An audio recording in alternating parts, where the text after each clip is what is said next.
Welcome, ladies and gentlemen. The Skaven are locked and loaded as the third round of the Warhammer World Championship is underway. We have Human Boy Yes on the Skaven against the Black Thorn in this best of 3 series. So for the Skaven side, we do have Storm Vermin with Sword and Shield as the front line, going rather elite here. Not a unit you're going to be seeing, especially not with 3 of them, but they may have a use in this particular matchup. For the rest of the roster, we do have some Warplock Jezzails, 3 units of those, and we also have the Teeth Breakers, a very nice anti-air unit. So they do have that concealment bomb, which they have popped right at the onset of this match, so they will be nice and hidden while the Dark Elves do approach, and that will allow them to get the drop on any air units that the Dark Elves may have brought. We do have some Skaven Slaves on the flanks just to kind of protect them against a little bit of some flanking maneuvers. And then for the Lords and Heroes, we do have a Plague Priest going to be rolling on in, coming in with, it looks like, just the Clan Rat summons by the looks of things. The Plague Bug summon did get a little bit of an increase in terms of Winds of Magic, so just saving a little bit of extra costs on those guys. We have a Master Assassin for the Lord. Master Assassin is going to be bringing the Looming Dread, which minus 22% missile resist, minus 48 speed, and minus 24 melee defense to boot on any Lord or Hero. And we have a Warlock Engineer bringing the Warpstone armor, and then also going to be bringing Howling Warp Gale to pair that up with all of this anti-air. So getting that thing off, going to be controlling the air pretty well with all of these range units. And then there is going to be some Wolf Rats with poison off in the corner here, and they were expecting a little sneaky Vanguard, and that is exactly what there was. There was 1 unit of Dark Riders hiding in the trees, so these Wolf Rats going to be pouncing on them, shattering them right off the bat. 4 units in that corner. We do have some Harpies on the Dark Elf side going to be starting to make their approach, but for the rest of the Dark Elf army, it is going to be pretty much just going to be some Bleak Swords for that front line. Nothing too elite there. And then behind them is going to be some Black Ark Corsairs. Now these guys are going to help chew through the Skaven front line rather quickly. However, it is going to be Storm Vermin, so it is going to be a lot harder for them to deal with. They do have bonus versus infantry, but in terms of armor piercing, they're not going to be able to chew through that 90 armor just as easily as they would with any of that Clan Rats that they probably were expecting. And then otherwise, yeah, just some more Bleak Swords. We also do have the Chill of Sontar going to be rolling on in, though. He does have an armor piercing, which will help a lot more against those Storm Vermin, and he does have that Frostbite to boot as well. And then he does have that nice little bit of Breath Attack, gives a few charges of that into some, just really actually will help chew through those Storm Vermin quite effectively, considering they are nice and grouped up, and a very nice elite unit to be targeting. We do have a K-Knight Assassin going to be rolling on in for the hero slot, going to be paired up with that Beastcaster, but he's going to be bringing the Black Lotus, giving a debuff to leadership. He also has the Assassin's Trophy, and then he also has the Web of Shadows, which does a nice little bit of damage in an AoE centered around himself. For the Lord, it is going to be Ricard. He is going to be up on his Feral Manticore this time around instead of any Dragon. Now, that is going to still put him at a considerable risk considering what the Skaven have brought.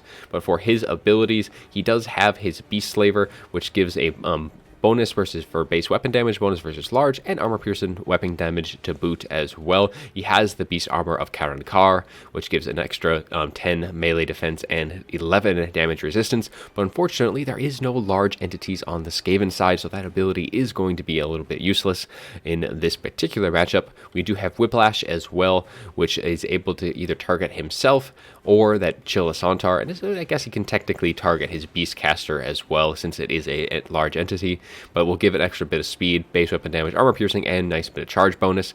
And he also has the Whip of Agony, which is able to remove fear or terror from any Lord or Hero, but again, unfortunately, Skaven do not have that bring in today, so those items are going to be a little bit useless. We do have the Sorceress of Beast, though, going to be coming in with Flock of Doom and the Transformation of Kadan. So Judgment of Kadan, very helpful against Skaven, good at shutting down weapons teams, and then Flock of Doom, once those summons have been used, is nice to just hit all of these nice tightly packed Skaven. But that is the armies, so let's get things rolling as we get things underway for round 3 of that Warhammer World Championship. So the Teeth Breakers are going to be opening up right into these Harpies. A Howling Warp Gale is popped on these guys, and it does even net them down when they are engaged in melee, and that is going to allow all of these Wolf Rats to just charge right on in, rout these guys off, and then they're going to to be able to get a nice little send-off. Rest of the Wolf Rat's going to be coming right on into these Harpies, so quick mobility on the Skaven side, doing very good work so far at screening out all these Harpies that have been diving down onto the Skaven side. Now we do get a transformation to Kadan going off, so that is a Feral Manicore up in the sky. Rakarth is going to be diving right on in to the Storm Vermin. He's going to be diving, trying to get out of the way of all of these Teeth Breakers, but the Teeth Breakers have a nice large target to be shooting at right above their own unit. He does get that Looming Dread, which reduces his missile resist, his melee defense even more, and his speed, and to boot, he does get Howling Warp Guild, and with all of these units just opening up, I think that is just going to be about it. And we do get, it looks like a Flock of Doom going down, but is not going to be saving Rakarth, as he is going to be out of the fight very, very early on. We do have some more Dark Riders coming on in that back flank here, but the quick mobility of the Wolf Rats are going to be seeing these guys coming and are going to be moving to intercept as they do kind of cleanse it. And just having actually 4 of these units coming on in should be more than enough to deal with these Dark Riders. They were able to do that job in the far corner at the start of the match. And the Chilisantar, though, is going to be moving on through this engagement, going to be looking to target the Master Assassin here as they do dive down with that Feral Manicore summon as well. But that Chilisantar is now a prime target for all of these Warplock Jezzails just be firing in. The second transformation to Kadan is going to be used as well. So that Feral Manicore going to be looking to assist its cousin here, going to be trying to dive down. Master Assassin is taking quite a bit of damage, but at this point, I mean, all the good targets left for him is going to be the K-Knight Assassin as well as that Sorceress at Beast. There's not a big loss if they do lose him. They've already taken out so many very expensive units at this point. Some Skaven Slaves are starting to buckle, but really the Storm Vermin are holding very, very well. All of these units being able to stay very strong, very healthy at this point. The only thing really breaking at this point is the Skaven Slaves on the flanks, with the Blackheart Corsairs very wisely seeing that that's going to be the easy way into that back line. There's pretty much leaving those Storm Vermin for last. No need to really try and engage these guys. Just kind of let things work themselves out, get into that back line, leave these guys alone. They are a little bit slower, so they won't be able to respond as quick. But unfortunately, that Chilisantar does get pushed back very, very quickly from all of just the guns just opening up on it. And these Wolf Rats with poison are going to be able to escort it off the field. The rest of the Wolf Rats did get kind of terrified off a little bit, but they are going to be coming back on to that field to help kind of chase things off. And even with that Chilisantar routed, it is able to terrify these guys off. These Wolf Rats have pretty abysmal leadership stats, so that Chilisantar might be able to come back, but unfortunately the Teeth Breakers are going to be giving it a proper send-off, going to be giving it a nice little salvo, and it is sitting very, very low in terms of HP at this point. And I do think, especially with these Wolf Rats coming back from their terror route, I don't think these guys are going to be coming back anytime soon. All of the Blackheart Corsairs now finally starting to get into these Warplock Jezzails, but man, the Jezzails and these Teeth Breakers have done so much damage so early on. At this point, it's a little too late to be shutting these guys down. They needed to be shut down earlier on, and all of the Wolf Rat play, which has been really on point, was able to push off all those Harpies, which normally would be a very good tool to deal with them. They just were able to jump on these guys so very quickly. The K-Knight Assassin doing a little last samurai charge up the hill trying to get in, but unfortunately it is going to be too little too late. And the Skaven going to be taking game 1 very convincingly. So let's take a look at the F battle reports. Let's update the scorecard to boot as well. Human Boy Yes Yes will be taking game 1 of this best of 3 series in the opening stages of the Warhammer World Championship 3rd group stage. So many done so far, but this is going to be the last group stage, getting into the final bracket after these. But then, so on the Dark Elf side, the Blackheart Corsairs doing actually some decent amount of damage. They were able to chew through those Skaven Slave on the flanks fairly effectively, and they were able to generate some decent amount of value throughout. But unfortunately, they just were not quick enough. They really needed to shut down those Jezzails and the Teeth Breakers very, very quickly. And the biggest loss, I think, is going to be that Chilisantar only getting 144. That is an abysmal performance by this guy. But I mean, unfortunately, there was just way too many guns for that thing, and they just didn't get shut down quickly enough. And I think maybe the Harpies probably just needed to be a little bit more cautious. They probably dive down just a little too fast onto those Jezzails. They needed to kind of jump on them the same time that their front line engaged, and I think they were just a little too gung-ho on trying to get those guys off the field.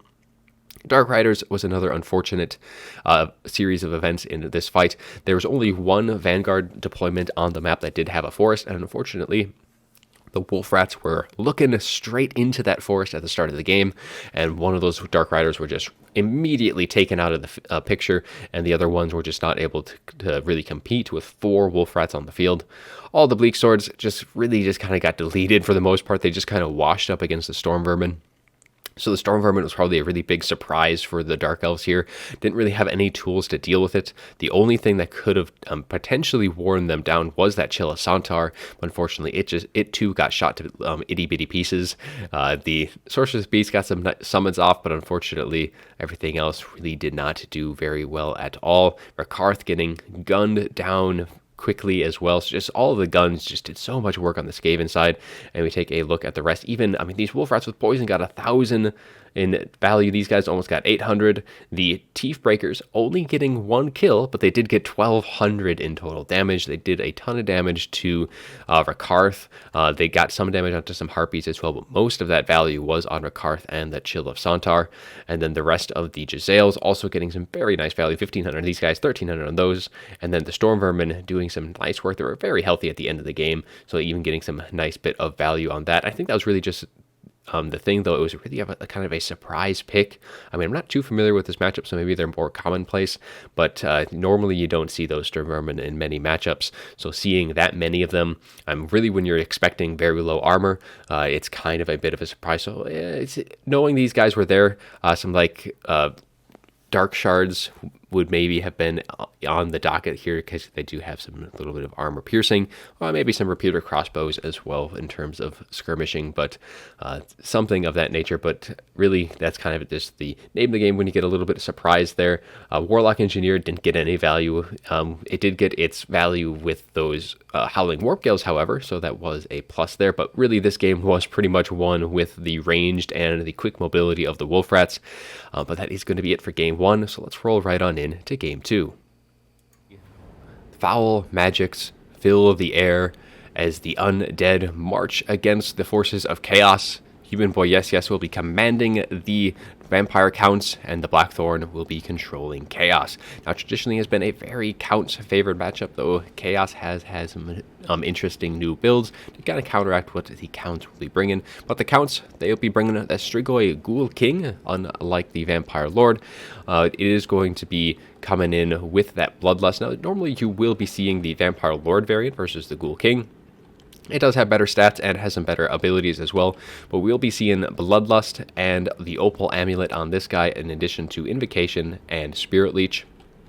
So we'll be foregoing that the Ghoul King of Ushoran and the Claws of Morkane on the other variant, which does give a little bit better stats increase, though it is just a little bit cheaper, so that may have been kind of the idea in this one, but normally you can just kind of either drop like a zombie or two, and usually the Vampire Lord is the better variant.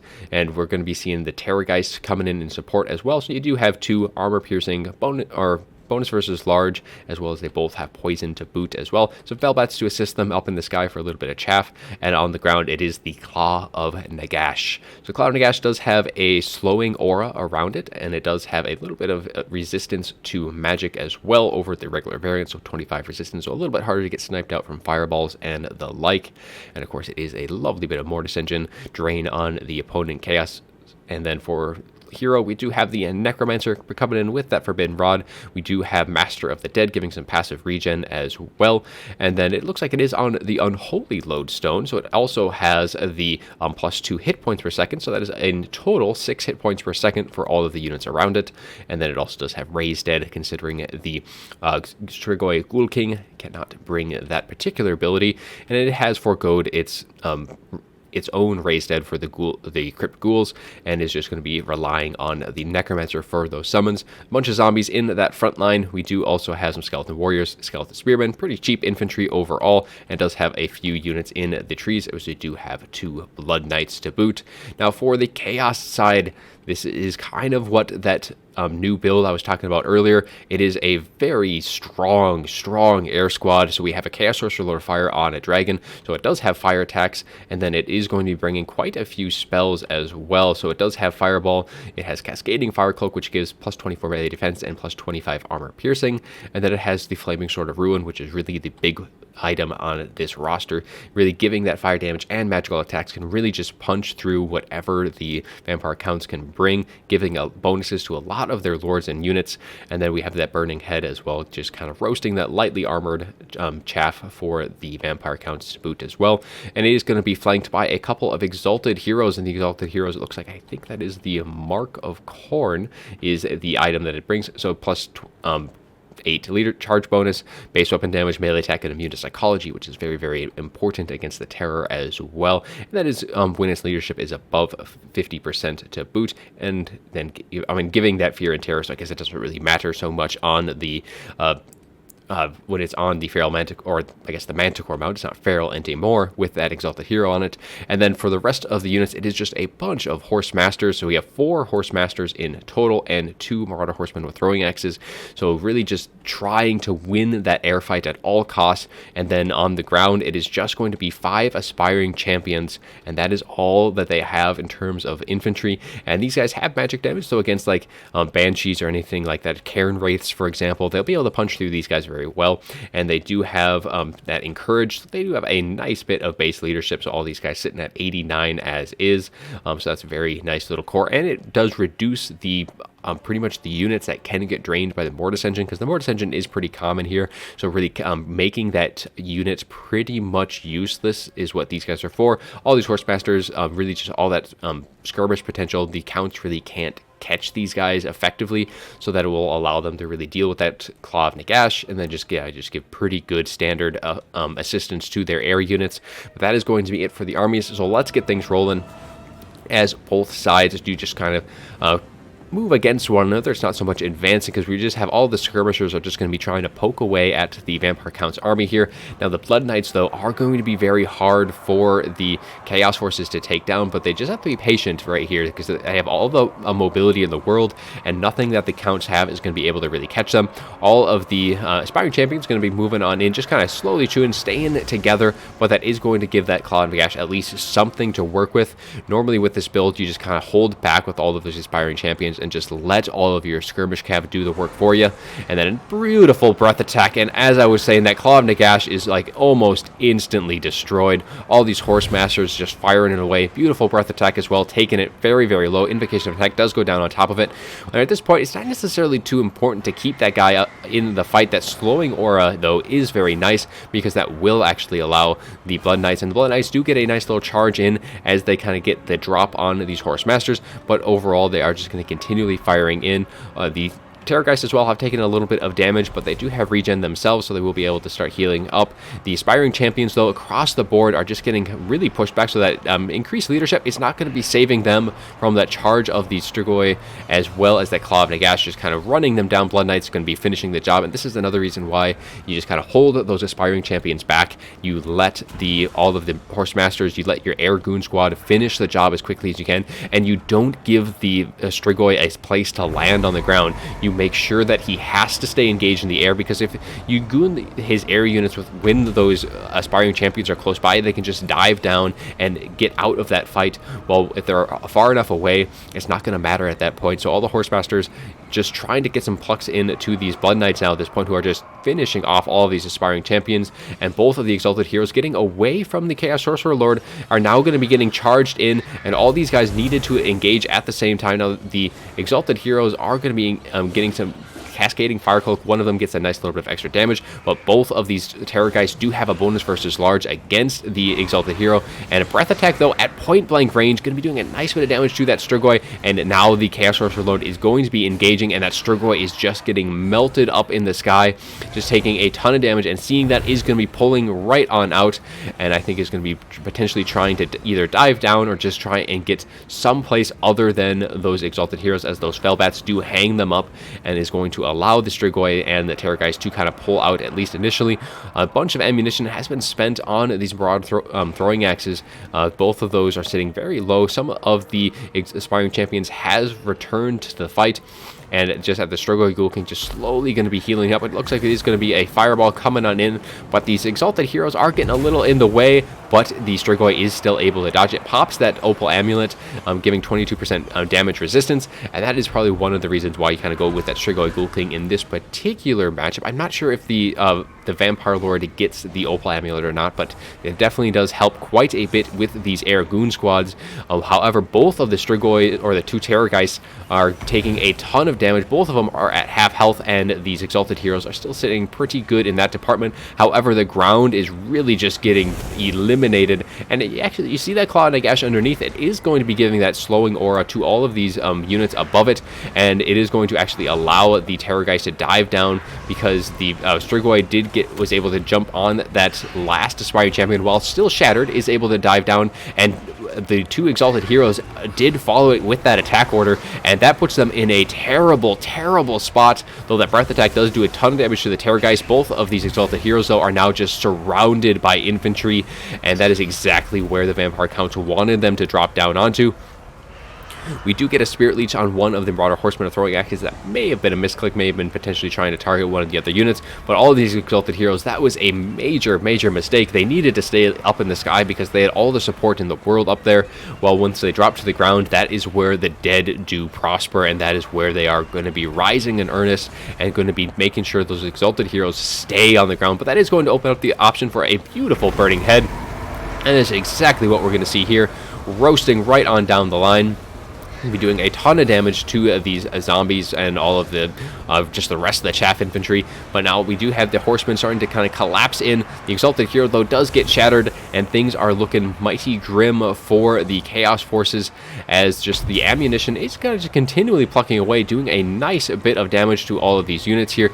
Now the Blood Knights, though, is still sitting very, very strong. The Strigoi is slowly healing up as well, because he does have that passive regen on his Terrorgeist, and getting that healing from the Claw of Nagash as well, and the Necromancer. So a bunch of healing coming in just terms of passive healing. I mean, you can even see that heal bar starting to show up on some of the zombies, no less, as they slowly get heal capped.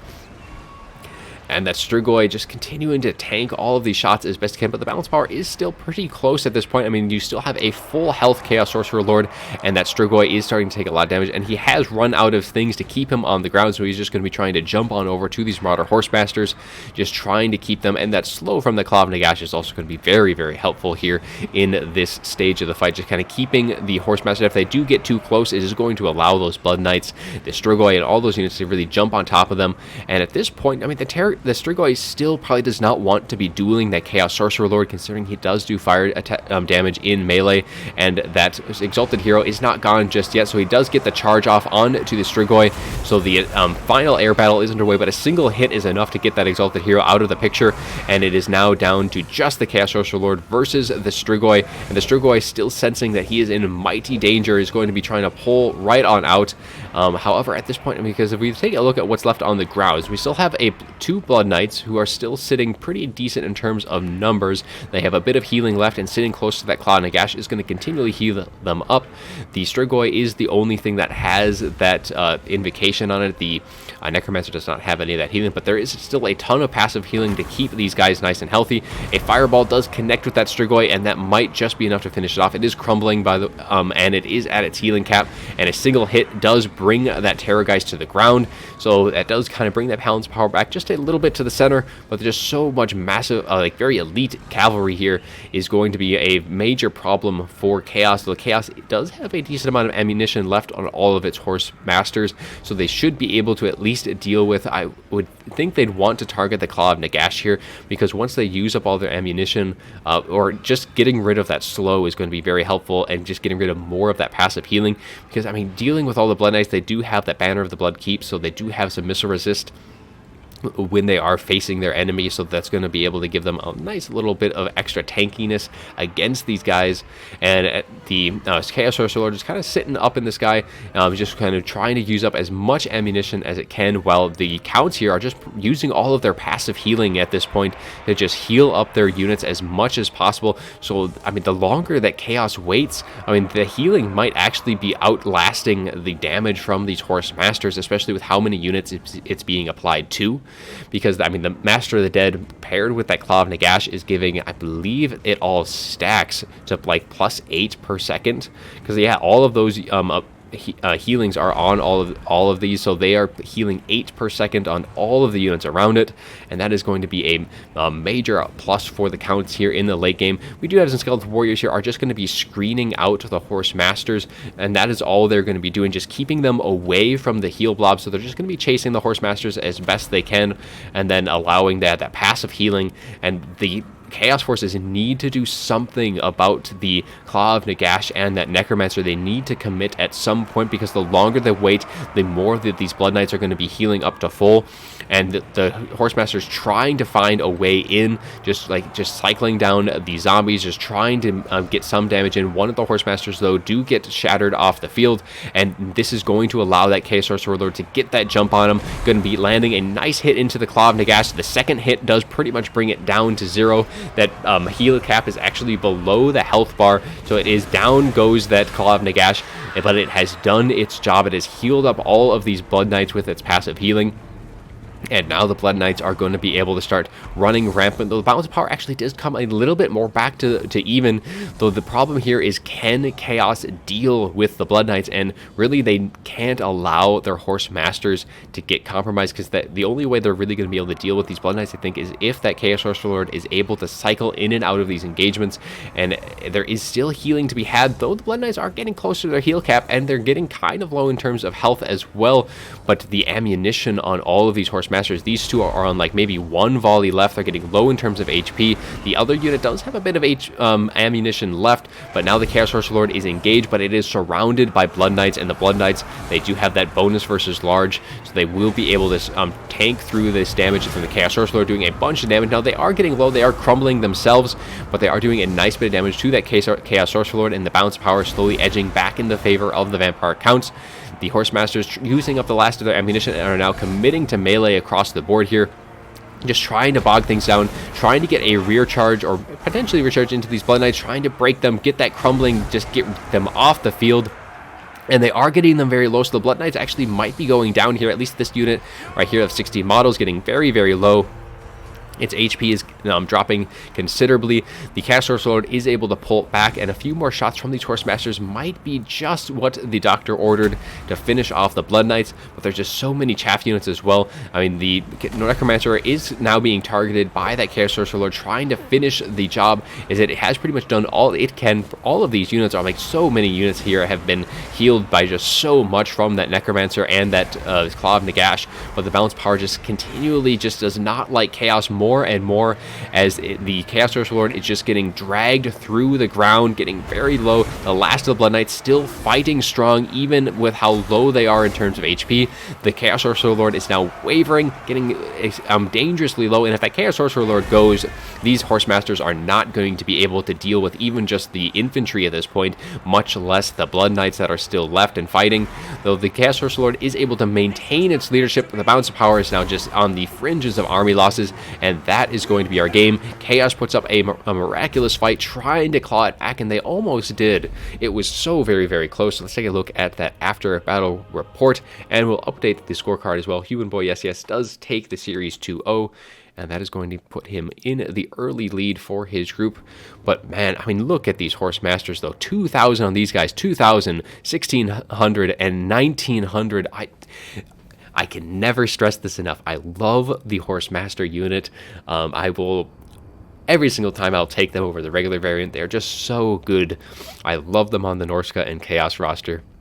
And this match just goes to show it. They did so much work, and I think had Chaos played this just a little differently, I think they were just a little too eager to get into melee with their aspiring champions. They just need to be very patient with that and allow their air squad and all of their Horse Masters. They had the mobility, they had the range to be able to just whittle down the counts as much as they can, and they almost were able to pull it off. I mean, even the throwing axes did some nice work here, but man, those Horse Masters, that was just incredible, the damage that they were able to deal out.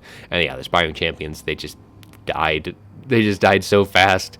It was pretty kind of ridiculous. They're Exalted Heroes. Again, they got stuck into that melee engagement too, which is kind of just a byproduct of the result, because both of the Strigoi and the Terrorgeist dive down on some shattered aspiring champions, and that actually pulled both of the exalted heroes into the ground, and once they were down there, they were not getting back up, and that was a critical failure, much more so than putting those aspiring champions into melee early on. I think losing those exalted heroes, because had they not, holy crap, the Chaos Sorcerer Lord of Fire got 5,800 in terms of damage. I mean, when you think about it though, there was just so much HP to chew through, because both the Cloud of Gash, the Necromancer with Master of the Dead, and the Unholy Lodestone, all three of those abilities stacked. So that, as I was saying before, that is a total of 8 HP per second, because Master of Dead is 4, the Unholy Lodestone is 2, and the aura around the Cloud Nagash is 2 as well.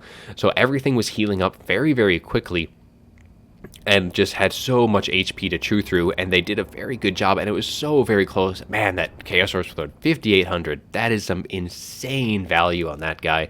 The spell casting, the damage it dealt, very, very nice work there. Terrorgeist on the count side did not do so well. The Cloud Nagash almost getting sniped out early on. I was thinking early on, like, oh, if the Cloud Nagash really isn't that big of a factor here, but had Chaos actually been able to finish that thing off early on, that also may have made it very, very doable to finish everything off in that late game, because that would have been a little less healing going their way. But the Blood Knights on the count side did very well, 1,800, 2,300 on these guys. Rest of the undead just kind of just chaff, really. That's all it was just blockers, just ammo sponges for all of the horse masters to get some shots in, and I would love to see how much healing like the Necromancer got. That was like, he heal capped himself. You could even see the heal cap on the zombies and stuff like that. And then the Strigoi Ghoul King getting 2,300. And if you look at like just the total damage value dealt by the counts versus the Chaos, you would think like the Chaos pretty much killed like 2-3 Vampire Counts armies with how much damage they dealt. But yeah, just all that healing. I mean, such a close game there in the end. Unfortunate, just a few plays changes here and there, and I think Chaos would have had that no problem, but unfortunately that is not going to be the case. The counts do take it, and Human Boy Yes Yes does win the series 2-0. That's all I'm going to have for today. I do hope you enjoyed the video, and as always, have a good one.